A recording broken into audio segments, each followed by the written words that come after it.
Now that our place is livable, we took on the kitchen build-out, a first for us. This is our 2-minute story of that build.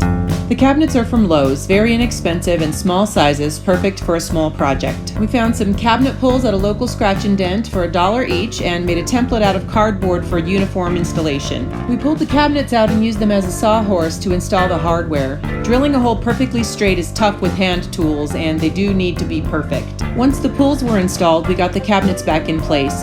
The hinge hardware included with the cabinets helped make quick work of flipping doors and leveling them. We decided to buy an 8-foot butcher block and cut it down to what we needed. There are quite a few sizes and types of wood available and didn't cost much more than laminate. It was a daunting task and I kept putting it off, but once we got up the nerve to take a saw to this beautiful piece, it went pretty smoothly. Step 1 was to lay out the block. We used 4 sawhorses so every inch had support.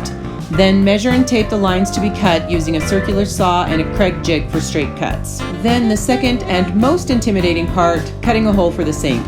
Our sink came with a template, so we dropped some more painter's tape and traced. We used a circular saw, then jigsaw for the corners, and the better part of an afternoon cutting, but it dropped in perfectly. DIY tip, take your time, measure and remeasure everything. We laid out the pieces as we went, making sure they fit. Once everything was cut, we took 80, 120, then 220 grit sandpaper to all of it until it was smooth. Take the time to properly condition your butcher block. A really helpful person at Ace Hardware recommended Howard's Butcher Block Conditioner. It's made with beeswax, mineral oil, and carnauba oil. Now we install the counters and prep for sink and plumbing installation. We installed all the plumbing components upside down prior to installing. So much easier than climbing into a small cupboard on the ground and installing plumbing in the dark. If your sink comes with a twist tie, use it to keep the hoses together and somewhat out of the way when dropping in the sink. We added the seals and silicone, dropped it in place, and clamped it onto the new countertops. Then finished up the plumbing with the P-trap and water connection to the outside of the home. Efficient use of space is key in a tiny home, so we wanted to build some shelves for the spaces that we couldn't utilize with standard cupboard sizes. We bought a 2x8 piece of pine and cut it down to make sturdy shelving.